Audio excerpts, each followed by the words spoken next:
This is a narration of a popular children's story called The Fairies by Charles Perrault, narrated by Harsh Maskara for Rather Listen A11Y. Once upon a time, there was a widow who had two daughters. The elder was often mistaken for her mother, so like her was she both in nature and in looks. Both of them were so disagreeable and arrogant that no one could live with them. The younger girl, who was a true likeness of her father, in the gentleness and sweetness of her disposition, was also one of the most beautiful girls imaginable. The mother doted on the elder daughter naturally enough since she resembled her so closely, and she disliked the younger one just as intensely. She made her eat all her meals in the kitchen and work from morning till night. One of the poor child's many duties was to go twice a day and draw water from a spring a good half a mile away, bringing it back in a large pitcher. One day when she was at the spring, an old woman came up and begged for a drink. "Why, certainly, good mother," said the beautiful girl. Rinsing the pitcher, she drew some water from the cleanest part of the spring and handed it to her, lifting up the pitcher so that she might drink more easily. Now this old woman was a fairy who had taken the form of a poor peasant woman to see just how far the girl's good nature would go.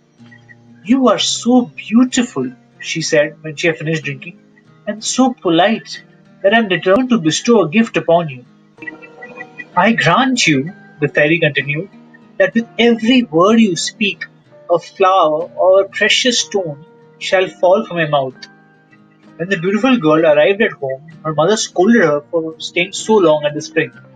"I beg your pardon, mother," said the poor child, "for having taken so long." And as she spoke these words, two roses, two pearls, and two large diamonds fell from her mouth. "What am I seeing?" cried her mother. "I do believe that I saw pearls and diamonds dropping out of your mouth. What have you been doing, my daughter?" This was the first time she had ever called her daughter.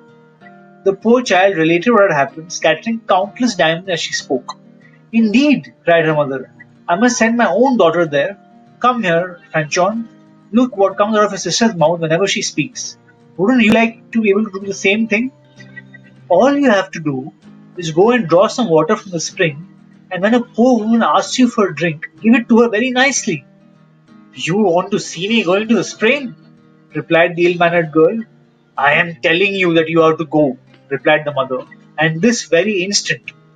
Very sulkily the girl went out, taking with her the best silver flask in the house.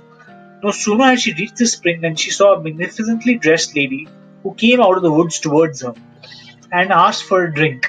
This was the same fairy who had appeared to her sister, but she was now disguised as a princess in order to see how far this girl's bad manners would go. "Do you think I have come here just to get you a drink?"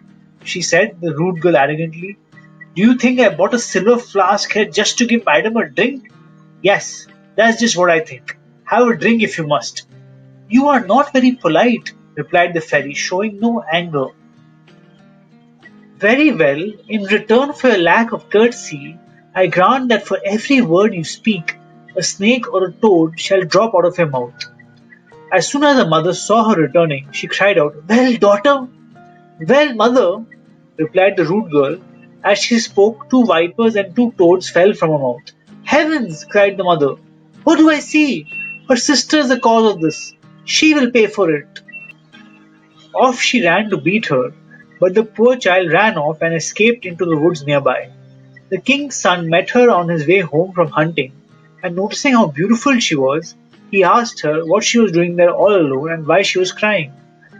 "Alas, sir, my mother has driven me from home."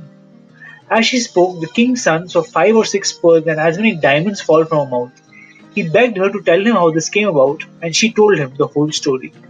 The king's son fell in love with her, and considering that such a gift as had been bestowed upon her was worth more than any dowry that he might receive from someone else, he took her to his father's royal palace where he married her.